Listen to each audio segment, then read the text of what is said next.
আব্দুল্লাহ ইবনুল মুবারক আমাদের জ্ঞান হওয়ার পর থেকে আমাদের মা বিগত 40 বছরে কোরআন ছাড়া আমাদের সঙ্গে কোনো কথা বলে নাই। বিশ্বনবী মুহাম্মদুর রাসূলুল্লাহ সাল্লাল্লাহু আলাইহি ওয়াসাল্লামের খাদেম হযরতে আনাস রাদিয়াল্লাহু তাআলা আনহু, তিনি বিশ্বনবীর দরবারে 10টি বছর অতিবাহিত করেছেন। আল্লাহ নবী রহমাতাল লিল আলামিন হযরতে আনাস কি একটি বারের জন্য ধমকের সুরে কথা বলেন নাই। 10টি বছর হযরতে আনাস ইবনে মালিক রাদিয়াল্লাহু তাআলা আনহু বিশ্বনবীর দরবারে অতিবাহিত করেছেন। জীবনে একটি বারের জন্য ধমকের সুরে তো কথা বলেন নাই, নবীজি এ কথাও বলেন নাই আনাস এ কাজটি কেন করেছো বা এ কাজটি কেন করো নাই। জোরে জোরে বলি সুবহানাল্লাহ। বিশ্বনবীর গারে হীরার ছাত্র ছিলেন হযরত আনাস, আর হযরত আনাসের সরাসরি ছাত্র ইমাম আজম আবু হানিফা রহমাতুল্লাহি আলাইহি। হযরত ইমাম আজম আবু হানিফা রহমাতুল্লাহি আলাইহি তিনি 80 হিজরিতে জন্মগ্রহণ করেছেন, 150 হিজরিতে মৃত্যুবরণ করেছেন। যে মাসলাকের আমরা অনুসরণ করি ওই মাসলাকের ইমামের নাম ইমাম আজম আবু হানিফা রহমাতুল্লাহি আলাইহি। আর ইমাম আজম আবু হানিফার ছাত্র জগৎ বিখ্যাত মুহাদ্দিস আব্দুল্লাহ ইবনুল মুবারক রহমাতুল্লাহি আলাইহি। আর আব্দুল্লাহ ইবনুল মুবারকের জগৎ বিখ্যাত ছাত্র ইমাম বুখারী। ইমাম বুখারী রহমাতুল্লাহি আলাইহি 194 হিজরিতে জন্মগ্রহণ করেছেন। আল্লামা ইবনুল মুবারক রহমাতুল্লাহি আলাইহি তার জামানা সবচাইতে জগৎ বিখ্যাত মুহাদ্দিস ছিলেন। অন্যান্য উলামারা বলতেন, ওই সময়ে কিতাব যদি আপনারা পড়েন তাহলে বুঝতে পারবেন সমসাময়িক জামানার আলেমদেরকে তারকা সমতুল্য মনে করা হতো। আর হযরতে আল্লামা আব্দুল্লাহ ইবনুল মুবারক রহমাতুল্লাহি আলাইহি অসংখ্য তারকাদের ভিতরে পূর্ণিমার চাঁদ। সমসাময়িক জামানার আলেমদেরকে তারকা সমতুল্য মনে করা হতো। আর তারকা সমতুল্য ওলামায়ে কিরাম তারাই বলতেছে আব্দুল্লাহ ইবনুল মুবারক রহমাতুল্লাহি আলাইহি অসংখ্য তারকাদের ভিতরে পূর্ণিমা চাঁদের মতো। জোরে জোরে বলি সুবহানাল্লাহ। হযরত আব্দুল্লাহ ইবনুল মুবারক রহমাতুল্লাহি আলাইহি তিনি যদি কোনো ওলামার সমাবেশে উপস্থিত হতেন, অন্য ওলামারা হযরতে আব্দুল্লাহ ইবনুল মুবারকের সম্মানে দাঁড়িয়ে যেতেন। তাহলে কত বড় আলেম, কত বড় বিখ্যাত মুহাদ্দিস, কিছুটা হলেও আপনারা বুঝতে পেরেছেন। আজকে আমি যে ঘটনা শোনাতে চাই, আব্দুল্লাহ ইবনুল মুবারকের ছাত্র হযরত ইমাম বুখারী রহমাতুল্লাহি আলাইহি। হযরত ইমাম বুখারীর বর্ণনা, তিনি যে কথা একবার শুনেছেন দ্বিতীয়বার শুনবার কোনো প্রয়োজন হয় নাই। আল্লাহ পাক তাকে এত ইলম, এত যোগ্যতা, এত মেধা সম্পন্ন করেছেন। হযরত ইমাম বুখারী রহমাতুল্লাহি আলাইহি কি জিনিস আপনাদেরকে আমি শোনাতে চাই। হযরত ইমাম বুখারীর বয়স যখন 9 বছর বয়সে ইমাম বুখারী রহমাতুল্লাহি আলাইহি কোরআন আল কারীমের হাফেজ হয়েছিলেন। 11 বছর বয়সে, মতান্তরে 16 বছর বয়সে ইমাম বুখারী রহমাতুল্লাহি আলাইহি 70,000 হাদিসের হাফেজ হয়েছিলেন। সুবহানাল্লাহ বলার দরকার নেই। ইমাম বুখারী রহমাতুল্লাহি আলাইহি 11 বছর, মতান্তরে 16 বছর বয়সে ইমাম বুখারী রহমাতুল্লাহি আলাইহি 70,000 হাফেজের হাফেজ হয়েছেন। মাত্র 15 দিনে ইমাম বুখারী রহমাতুল্লাহি আলাইহি 1 নয় 2 নয় 16,000 হাদিস মুখস্থ করেছেন। জগৎ বিখ্যাত মুহাদ্দিস হযরতে ইমাম বুখারী রহমাতুল্লাহি আলাইহি এমন একজন মানুষ ছিলেন। হযরতে ইমাম বুখারী রহমাতুল্লাহি আলাইহি কত বড় মাফের মুহাদ্দিস ছিলেন আপনাদেরকে আমি শোনাতে চাই। আপনারা যদি আমার আলোচনা মনোযোগ সহকারে শ্রবণ করে থাকেন, আমি নির্দ্বিধায় বলতে পারি ইমাম বুখারী সম্পর্কে আপনাদের কনসেপ্ট ক্লিয়ার হয়ে যাবে। হযরত ইমাম বুখারী রহমাতুল্লাহি আলাইহি বলতেছেন, আমি এক কথা একবার শুনেছি, দ্বিতীয়বার শুনবার প্রয়োজন হয় নাই। আমি একটি কিতাব, একটি পৃষ্ঠা, একটি লাইন একবার পড়েছি, দ্বিতীয়বার পড়ার কোনো প্রয়োজন হয় নাই।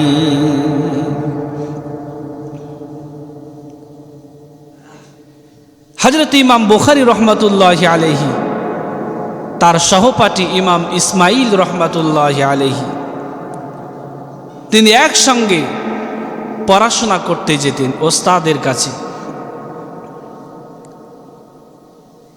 ইমাম ইসমাইল রহমাতুল্লাহি আলাইহি ওস্তাদ যা বলতেন, ওস্তাদের সমস্ত কথাগুলো ইমাম ইসমাইল রহমাতুল্লাহি আলাইহি নোট করতেন। কি আপনারা যারা পড়াশোনা করেছেন, ওস্তাদ যা বলেছে আপনারা কি লিপিবদ্ধ করেন নাই? ইমাম ইসমাইল রহমাতুল্লাহি আলাইহি নোট করতেছেন। ইতিমধ্যে 1 দিন 2 দিন 3 দিন 14 দিন 15 দিন পেরিয়ে গেল। ইমাম বুখারী রহমাতুল্লাহি আলাইহির হাতে কোনো কলম খাতা নাই। ইমাম ইসমাইল ডাক দিয়া বলে, বন্ধু কি প্রয়োজন আছে, প্রতিদিন আসো আবার চলে যাও।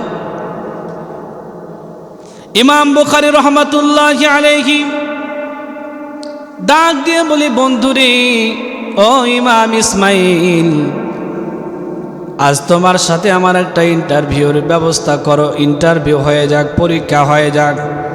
16 দিনে 16,000 হাদিস পড়িয়েছে তার ওস্তাদ। 16,000 হাদিস ইমাম বুখারী রহমাতুল্লাহি আলাইহি ওস্তাদ যেভাবে বলেছেন, যেভাবে শুনিয়েছেন, ইমাম বুখারী রহমাতুল্লাহি আলাইহি 16,000 হাদিস ওস্তাদকে ওইভাবে শুনিয়ে দিয়েছে। ইমাম ইসমাইল রহমাতুল্লাহি আলাইহি তিনি পড়াগুলো মিলিয়েছে। লিখতে গেলে কিছু ভুল হয় না? কিছু ভুল হয়। ইমাম ইসমাইল রহমাতুল্লাহি আলাইহি ইমাম বুখারীর পড়া থেকে তার ভুলগুলো সংশোধন করে নিয়েছেন। জোরে জোরে বলি সুবহানাল্লাহ। প্রিয় উপস্থিতি, হযরত ইমাম বুখারী রহমাতুল্লাহি আলাইহি তাকে আল্লাহ পাক এত যোগ্যতা সম্পন্ন করে দুনিয়ার জমিনে প্রেরণ করেছিলেন। ইমাম বুখারী রহমাতুল্লাহি আলাইহি তার সমসাময়িক ওস্তাদ ইমাম দাখিলী রহমাতুল্লাহি আলাইহি তারা বলতেছেন, তার ওস্তাদেরা যদি হাদিসের কোনো কিতাব লিপিবদ্ধ করতেন, ইমাম বুখারী যতক্ষণ পর্যন্ত হাদিসের কিতাবে সই না করে দিতেন, বাজারে ওই কিতাবটা বিক্রি হতো না। সুবহানাল্লাহ। ইমাম বুখারী তো যতক্ষণ পর্যন্ত সই না করে দিতেন, ওস্তাদের কোনো কিতাবও বাজারে বিক্রি হতো না। জোরে জোরে বলি সুবহানাল্লাহ। হযরত ইমাম বুখারী রহমাতুল্লাহি আলাইহি ওই সময়ে বাগদাদের সবচেয়ে বড় মুহাদ্দিস, শ্রেষ্ঠ মুহাদ্দিস ইমাম দাখিলী রহমাতুল্লাহি আলাইহি তিনি তার ছাত্রদেরকে দাস দিতেছেন। আমি যেমন আপনাদের সামনে কথা বলতেছি, বাগদাদের শ্রেষ্ঠ মুহাদ্দিস ইমাম দাখিলী রহমাতুল্লাহি আলাইহি ছাত্রদেরকে দাস দিতেছেন। এক পর্যায়ে বলে ফেললেন, ইমাম দাখিলী রহমাতুল্লাহি আলাইহি ছাত্রদেরকে পড়াচ্ছেন, তিনি বলতেছেন, হাদ্দাসানা সুফিয়ান আন আবি জুবাইরিন আন ইব্রাহিম। হাদিসগুলো এভাবে বর্ণনা হয়েছে, হাদ্দাসানা হাদ্দাসানা হাদ্দাসানা হাদ্দাসানা, মানে অমুকের থেকে অমুক, অমুকের পুত্র অমুক, অমুকের পুত্র অমুক, তার পুত্র তার পুত্র তার পুত্র থেকে হাদিস বর্ণনা হয়েছে। ইমাম দাখিলী রহমাতুল্লাহি আলাইহি দাস দিতেছেন। শিক্ষা দিতেছেন। ওই সময় ইমাম বুখারীর বয়স 11 বছর। কত বছর? সবাইকে বলতে হবে কত বছর? ওই সময় ইমাম বুখারীর বয়স 11 বছর। তিনি পাশে দাঁড়িয়ে আছেন। ইমাম বুখারী রহমাতুল্লাহি আলাইহি বলতেছেন, ওস্তাদ, একজনের বয়স 11 বছর, আর ইমাম বুখারী যার কথায় প্রটেস্ট করতেছেন উনি বাগদাদের সবচাইতে বড় মুহাদ্দিস। ইমাম বুখারী বলতেছে, ওস্তাদ, হাদিসটা এভাবে হবে না। আবু জুবাইর ইব্রাহিম থেকে কোনো হাদিস বর্ণনা করেন নাই। ইমাম বুখারী তার বয়স 11 বছর, আর জগৎ বিখ্যাত মুহাদ্দিসের ভুল ধরতেছে আবু জুবাইর ইব্রাহিম থেকে কোনো হাদিস বর্ণনা করেন নাই। ইমাম দাখিলি বাগদাদের শ্রেষ্ঠ মুহাদ্দিস, তিনি একটু কেমন হয়ে গেলেন। আমি বাগদাদের শ্রেষ্ঠ মুহাদ্দিস, আর তুমি 11 বছর বয়সের একজন কিশোর, তুমি আমার ভুল ধরতেছ। ইমাম বুখারী রহমাতুল্লাহি আলাইহি ইমাম দাখিলিকে ডাক দিয়ে বলেন, ইরজিই ইলাল আসলি ইন কানা ইনদাকা, আপনি আপনার মূল কিতাবগুলো উল্টায় দেখেন, আমি যা বলতেছি সেটাই হয়েছে। জোরে জোরে বলি সুবহানাল্লাহ। ইমাম দাখিলি রহমাতুল্লাহি আলাইহি তার গ্রন্থাগারে চলে গেলেন। গ্রন্থাগারে গিয়ে প্রবেশ করলেন, হাদিসের বিশুদ্ধ কিতাব উল্টায় দেখলেন। মূল নকশা যেটা, মূল কিতাব যে কিতাব পড়ে তার আলেম হয়েছেন, সে কিতাব পড়ে দেখলেন ইমাম বুখারী যেটা বলেছেন হাদিসে সেটাই সাব্যস্ত হয়েছে। সুবহানাল্লাহ। কত বড় মুহাদ্দিস ছিলেন ইমাম বুখারী রহমাতুল্লাহি আলাইহি। তিনি একদিন ঘুমিয়ে আছেন, স্বপ্নে দেখলেন নবী করিম সাল্লাল্লাহু আলাইহি ওয়াসাল্লামের সঙ্গে স্বপ্নযোগে তার সাক্ষাৎ হয়ে গেল। শয়তান পৃথিবীর সব কিছু সূরাত ধারণ করতে পারে, কিন্তু আল্লাহর হাবিবের সূরাত শয়তান ধারণ করতে পারে না। হাদিস শরীফের বর্ণনা, নবী করিম সাল্লাল্লাহু আলাইহি ওয়াসাল্লাম বলেন, মান রাআনি ফিল মানামি ফাকাদ রাআনি ফাইন্না শায়াতানা লা ইয়াতামাসসালু বি। আল্লাহর হাবিব বলেন, যে ব্যক্তি আমার স্বপ্ন দেখলো সে যেন সত্য সত্যই আমার সঙ্গে তার সাক্ষাৎ হয়ে গেল। কারণ ফাইন্না শায়াতানা লা ইয়াতামাসসালু বি, শয়তান আমার সূরা ধারণ করতে পারে না। হযরত ইমাম বুখারীর স্বপ্ন দেখলেন বিশ্বনবী মুহাম্মদুর রাসূলুল্লাহ সাল্লাল্লাহু আলাইহি ওয়াসাল্লামের দেহ মোবারকের ওপর অসংখ্য মাছি বসতেছে। আল্লাহ নবীর পবিত্র দেহ মোবারকের ওপর অসংখ্য মাছি বসতেছে। হযরত ইমাম বুখারী রহমাতুল্লাহি আলাইহি আল্লাহ নবীর দেহ মোবারক থেকে মাছিগুলো সরায় ফেলতেছে। আল্লাহ নবীর অসংখ্য হাদিসের ভিতরে, সই হাদিসের ভিতরে জাল হাদিসগুলো প্রবেশ করবে। নবী করিম সাল্লাল্লাহু আলাইহি সাল্লামের মুহাদ্দিস ইমাম বুখারী রহমাতুল্লাহি আলাইহি অসংখ্য জাল হাদিসগুলো বেছে বেছে সই হাদিসগুলো আলাদা করবে। তো ভাইরা আমার, ওই ইমাম বুখারী রহমাতুল্লাহি আলাইহির ওস্তাদ আব্দুল্লাহ ইবনুল মুবারক রহমাতুল্লাহি আলাইহি, তিনি একবার হজে গেলেন। তিনি জীবনে একবার হজ করেছেন, ফরজ হজ। কয়বার ফরজ? আর একটু জোরে বলুন। ফরজ হজ একবার ফরজ, বাকি যতবার করবেন ততবার কি হবে? নফল হবে।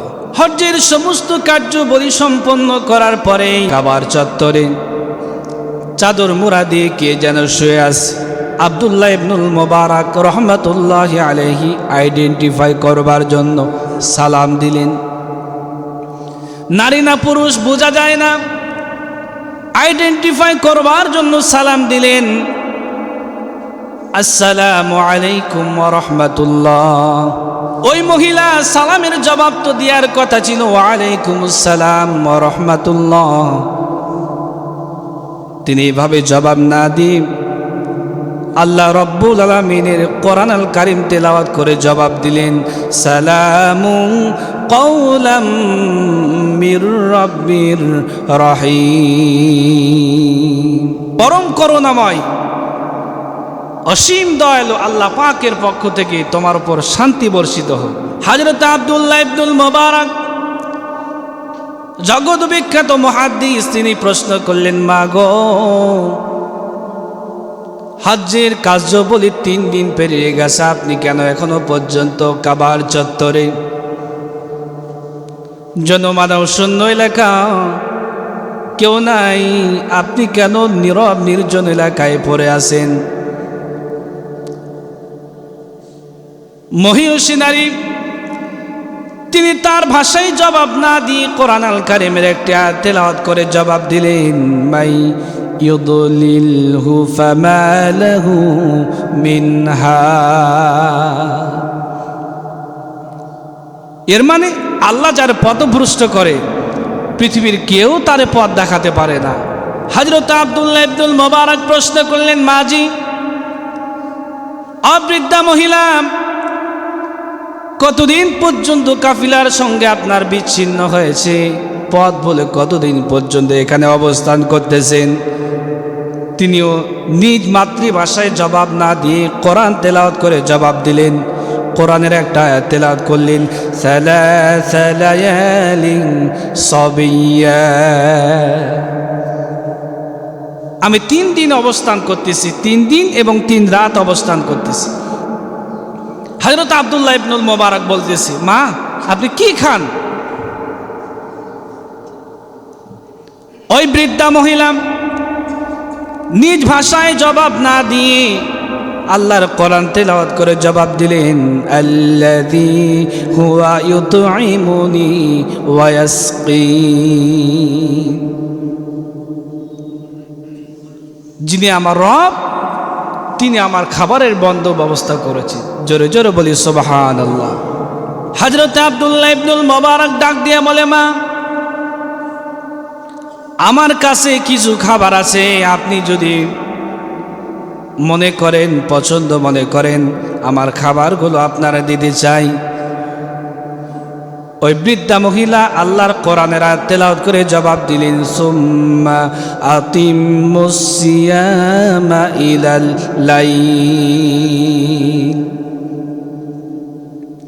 ওই বৃদ্ধা মা কোরআন তেলাওয়াত করে জবাব দিলেন, আল্লাহ বলতেছেন, সুম্মা আতিম্মুস সিয়ামা ইলাল লাইল, তুমি তোমার রোজাকে সন্ধ্যা পর্যন্ত পূর্ণ করো। ওই বৃদ্ধা মহিলা ডাক দিয়ে বলে, আব্দুল্লাহ ইবনুল মুবারক, আমি সিয়াম পালন করেছি, সন্ধ্যার আগে কোনো খাবার আল্লাহর পক্ষ থেকে নিষেধ। হযরত আব্দুল্লাহ ইবনুল মুবারক ইমাম আবু হানিফার সরাসরি ছাত্র আব্দুল্লাহ ইবনুল মুবারক রহমাতুল্লাহি আলাইহি, জগৎ বিখ্যাত মুহাদ্দিস। তিনি যদি কোনো ওলামা সমাবেশে উপস্থিত হতেন, অন্য অন্য ওলামায়ে কেরাম, অন্য অন্য ওলামারা আব্দুল্লাহ ইবনুল মুবারকের সম্মানে দাঁড়িয়ে যেতে। তিনি ডাক দিয়ে বলে, মা, এটা তো রমাদান মাস না, এটা তো রমাদান মাস না। আপনি যদি সফর অবস্থায় থাকেন, রমাদান মাসের রোজাও আপনার জন্য ছাড় আছে। আপনি যদি সিয়ামটা ভঙ্গ করেন, কোনো প্রকার গুনাহ হবে না। আপনি 3 দিন থেকে ক্ষুধার্ত, আপনার কিছু খাবার দিতে চাই, আপনি যদি সম্মতি জানান। তিনি কোরআন আল কারীমের একটি আয়াত তেলাওয়াত করে ডিনাই করে দিলেন, অস্বীকার করে দিলেন। আল্লাহ রাব্বুল আলামিন বলেন, ওয়া আনতাসুমু খায়রুল লাকুম ইন কুনতুম তা'লামুন।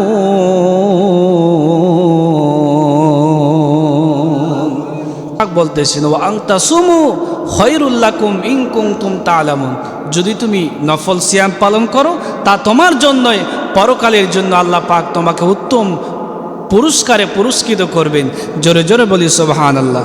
জগৎ বিখ্যাত মুহাদ্দিস, জগৎ বিখ্যাত আলেম, যার নাম জানি না, পৃথিবীতে একজন আলেমও খুঁজে পাওয়া যাবে না। উনি বড় চিন্তায় আর টেনশনে পড়ে গেলেন। আমি একজন জগৎ বিখ্যাত মুহাদ্দিস, আর আমার সঙ্গে একজন বৃদ্ধা মহিলা কোরআন দিয়ে কথা বলতেছে। ডাক দিয়ে বলে, মাজি কি ব্যাপার, আপনি আপনার মাতৃভাষায় জবাব না দিয়ে কোরআন তেলাওয়াত করে, কোরআনের আয়াত তেলাওয়াত করে জবাব দিতেছেন। ওই বৃদ্ধা মহিলা সেটাও তার মাতৃভাষায় জবাব না দিয়ে কোরআনের আয়াত দিয়ে জবাব দিলেন। আল্লাহ বলতেছেন, মা ইয়ালফিযু মিন কওলিন ইল্লা লাদাইহি রাকীবুন আতীদ। ওই বৃদ্ধা মহিলা জবাব দিলেন, মা ইয়ালফিযু মিন কওলিন ইল্লা লাদাইহি রাকীবুন আতীদ। বান্দা এমন কোনো কাজ করে না, এমন কোনো কর্মকাণ্ড করে না, বান্দা এমন কোনো কথা বলে না যে কথা লিপিবদ্ধ করার জন্য দুই কাঁধে দুইজন ফেরেশতা আমি বসায় রাখি নাই। অতএব আমি যা বলি সব কিছু আমার রব লিপিবদ্ধ করে রাখে। অতএব কোরআন দিয়ে যদি কথা বলি, আল্লাহ প্রতিটি বর্ণমালার জন্য আল্লাহ আমাকে 10 করে নেকি দান করবে। জোরে জোরে বলি সুবহানাল্লাহ। হযরত আব্দুল্লাহ ইবনুল মুবারক মনে মনে চিন্তা করলেন, এই বেটিরে থামানো যায় কি করে? আমি একজন জগৎ বিখ্যাত মুহাদ্দিস, আমি আরবিতে কথা বলতে পারি না। উনি কথা জানে না এমনটি নয়, কথা জানেন, কিন্তু একজন বৃদ্ধা মহিলা হয়ে কিভাবে তার সঙ্গে কোরআনের আয়াত দিয়ে জবাব দেন? মাজি আপনার বাসা কোথায়? এখন বাড়ির নাম তো আর কোরআনে নাই, আছে কি? আমাদের এই চৈতন্যপুর চাঁপাইনবাবগঞ্জের নাম কি কোরআনে আছে নাকি? আর একটু জোরে বলেন ভাইরা আমার। এই চাঁপাইনবাবগঞ্জ বা চৈতন্যপুরের নাম তো কোরআনে নাই। এবার যদি আমি প্রশ্ন করি তাকে ঠেকানো যাবে? ওই বৃদ্ধা মহিলা নিজ মাতৃভাষায় জবাব না দিয়ে কোরআন তেলাওয়াত করে কোরআনের আয়াত বলেই তিনি জবাব দিয়ে দিলেন। আল্লাহ রাব্বুল আমিন বলেন, সুবহানাল্লাযী আসরা বিআবদিহি লাইলাম মিনাল মাসজিদিল হারামি ইলাল মাসজিদিল আকসাল্লাযী বারাকনা হাওলাহু লিনুরিয়াহু মিন আয়াতিনা। বরকতময় সে আল্লাহ যিনি তার বান্দাকে ইসরা করিয়েছেন, ভ্রমণ করিয়েছেন, মেরাজ করিয়েছেন রাতের একটি অংশে বাইতুল্লাহ থেকে নিয়ে বাইতুল মুকাদ্দাস পর্যন্ত। এই আয়াত দিয়া বৃদ্ধা মহিলা জবাব দিয়ে দিলেন, আমার বাড়ি বাইতুল মুকাদ্দাস, আমি এসেছিলাম বাইতুল্লাহ হজ করতে এসেছিলাম, পথ ভুলে বাইতুল্লাহর এখানে রয়ে গেছি। সুবহানাল্লাহ। হযরত আব্দুল্লাহ ইবনুল মুবারক ডাক দিয়ে বলে, মাজি আমার একটা উট রয়েছে, এই উটের উপর আপনি সাওয়ার হন, আপনি যদি সম্মতি জানান আমি আপনার বাড়ি পর্যন্ত পৌঁছে দিতে চাই। সুবহানাল্লাহ।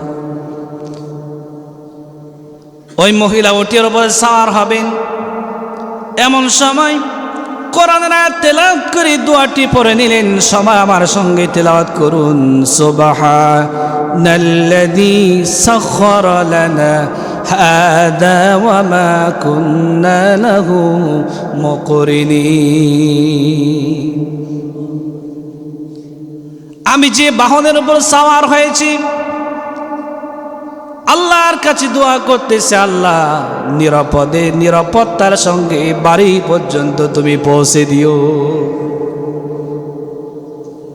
আপনি প্লেনে ওঠেন আর হেলিকপ্টারে ওঠেন আর কোনো গাদার ওপর সাওয়ার হন অথবা মোটর সাইকেল বা সাইকেলের ওপর ওঠেন, আপনি ওঠার সঙ্গে সঙ্গে দোয়াটি বলে নেবেন।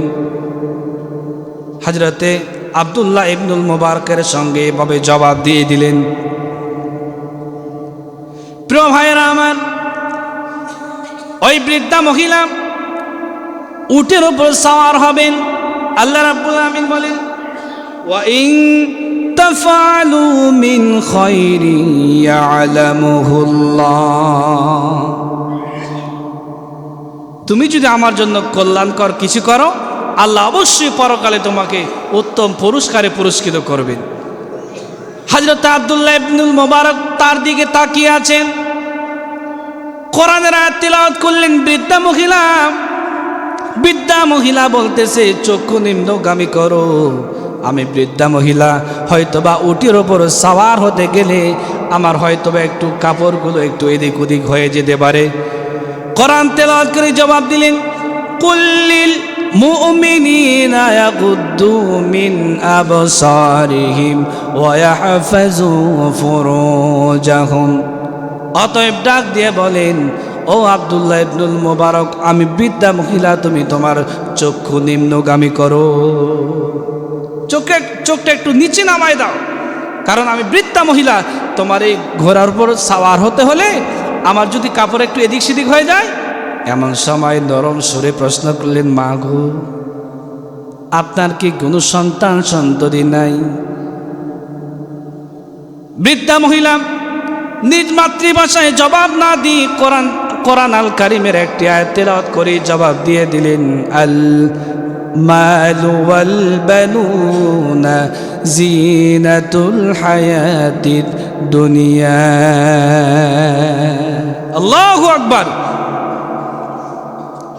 ওই বৃদ্ধা মা জবাব দিলেন, এই পৃথিবীতে ধন সম্পদ আর সন্তান সন্ততি আল্লাহ পাকের পক্ষ থেকে বড় নিয়ামত। আল্লাহ পাক আমারে এক নয় দুই নয় তিনটা নিয়ামত দান করেছে। সুবহানাল্লাহ। হযরত আব্দুল্লাহ ইবনুল মুবারক ডাক দিয়ে বলে, মাজি, এই মরুভূমির ভিতরে এক নয় দুই নয় তিন দিন পরে আসেন, আপনি কি নামাজ রোজা করেন না? আপনি কেমনে উজু করেন? ওই বৃদ্ধা মহিলা মাতৃভাষায় জবাব না দিয়ে কোরআনুল কারীমের একটি আয়াত তেলাওয়াত করে জবাব দিলেন, যে আয়াতখানা আমি খুতবার শুরুতে তেলাওয়াত করেছিলাম। আল্লাহ পাক বলতেছেন, ফাইল্লাম তাজিদু ফাতায়াম্মামু সাঈদান তয়্যিবান ফামসাহু বিউজুহিকুম ওয়া আইদিয়াকুম ইলাল কাবাইন। ওই বৃদ্ধা মহিলা কোরআনের আয়াত তেলাওয়াত করে জবাব দিয়ে দিলেন। আল্লাহ বলতেছেন, যদি কোনো জনপদে এলাকায় যদি পানি না পাওয়া যায়, পানির পরিবর্তে মাটি দ্বারা তায়াম্মুম করতে হবে। বিধানকার জবাব দিয়ে দিলেন। হযরত আব্দুল্লাহ ইবনুল মুবারক ডাক দিয়ে বলে, মাজি, বুঝলাম তিনটা নিয়ামত আল্লাহ আপনারে দান করেছেন, তবে তিনটা নিয়ামতের নাম আমি শুনতে চাই। হযরত আব্দুল্লাহ ইবনুল মুবারক বলতেছে, এবার বুড়িকে ঠেকানো যাবে, কারণ কোরআনের ভিতরে আপনার আমার নাম তো নাই। আছে কি? ঝল্টু বল্টু কোরআনে আছে কি? ওই মহিষী বৃদ্ধা মহিলা আল্লাহর কোরআন তেলাওয়াত করে 3 সন্তানের জবাব দিয়ে দিলেন। বলতেছেন, ইয়াহইয়া খুদিল কিতাবা বিকুওয়া। ইয়াহইয়া নামটি কোরআনে আছে না নাই? 2 নাম্বার সন্তানের নাম বলে দিলেন। আল্লাহ পাক বলতেছেন, ওয়া কাল্লামাল্লাহু মূসা তাকলিমা। মূসা নামটি কি কোরআনে আছে ভাই? একটু জোরে বলেন, আছে না নাই? 3 নাম্বার নামটি কি জবাব দিয়ে দিলেন। আল্লাহ রাব্বুল আমিন বলেন, ওয়াত্তাখাযাল্লাহু ইব্রাহিমা খলিলা। ইব্রাহিম নামটি কি কোরআনে আছে? বৃদ্ধা মা কোরআনুল কারীমে 3টি আয়াত তেলাওয়াত করে 3 সন্তানের নাম বলে দিলেন। জোরে জোরে বলি সুবহানাল্লাহ। ওই বৃদ্ধা মহিলা চলে গেলেন, তার গন্তব্যে পৌঁছে গেলেন, তার কাফেলা পেয়ে গেলেন, সন্তান সন্ততিকে পেয়ে গেলেন। এবার বৃদ্ধা মহিলা সন্তানদের হাতে কিছু দিনার দিয়ে দিলেন, বলেন বাজারে যাও। কি বলে বাজারে পাঠালেন আল্লাহ সেটা বর্ণনা করেছেন। আল্লাহ বলতেছেন, ফাবাআতু আহাদাকুম বিওয়ারিকিকুম হাদিহি ইলাল মাদিনা। প্রসিদ্ধ শহরগুলোকে মদিনা বলা হয়, কিছু দিনার দিয়ে দিলেন। ওই সময় তো দিনারের প্রচলন ছিল, টাকার প্রচলন ছিল না। কিছু দিনার দিয়ে দিলেন, সন্তানদেরকে বাজারে পাঠালেন, কিছু ফল ফ্রুটস নিয়ে আসো। প্লেটটা বোঝাই করে আব্দুল্লাহ ইবনুল মুবারকের সামনে রেখে দিলেন। এবার আব্দুল্লাহ ইবনুল মুবারককে ডাক দিয়ে বলেন, সেটাও তার মাতৃভাষায় বলেন নাই, আল্লাহ রাব্বুল আমিনের কোরআন আল কারীমের একটি আয়াত তেলাওয়াত করে আব্দুল্লাহ ইবনুল মুবারককে বলতেছেন, ফাকুলু ওয়াশরাবু। বৃদ্ধা মহিলা ডাক দিয়ে বলেন, ও আব্দুল্লাহ ইবনুল মুবারক, আপনি আমার জন্য বিগত সময়ে যে কষ্ট করেছেন, এই জন্য আল্লাহ আপনাকে উত্তম পুরস্কারে পুরস্কৃত করুন। আপনি আমার এই অর্থ দেখে দিনার থেকে খাদ্য গ্রহণ করুন। আমার দিনারগুলো, অর্থগুলো হালাল। সুবহানাল্লাহ। সন্তানদেরকে পাশে পেয়ে গেলেন। ওই বৃদ্ধা মহিলা হযরত আব্দুল্লাহ ইবনুল মুবারক একান্তই কাছে নিয়ে তার 3 সন্তানকে ডাক দিয়ে বলে, আপনার মা আমি যা বলি সব কথাগুলো কোরআন দিয়ে শুনতেছে, কোরআন দিয়ে বলতেছে। কি ব্যাপার বুঝলাম না, কতদিন তিনি এইভাবে কোরআন দিয়ে কথা বলেন? সন্তানেরা জবাব দেন, জগৎ বিখ্যাত মুহাদ্দিস আল্লামা আব্দুল্লাহ ইবনুল মুবারক, আমাদের জ্ঞান হওয়ার পর থেকে আমাদের মা বিগত 40 বছরে কোরআন ছাড়া আমাদের সঙ্গে কোনো কথা বলে নাই।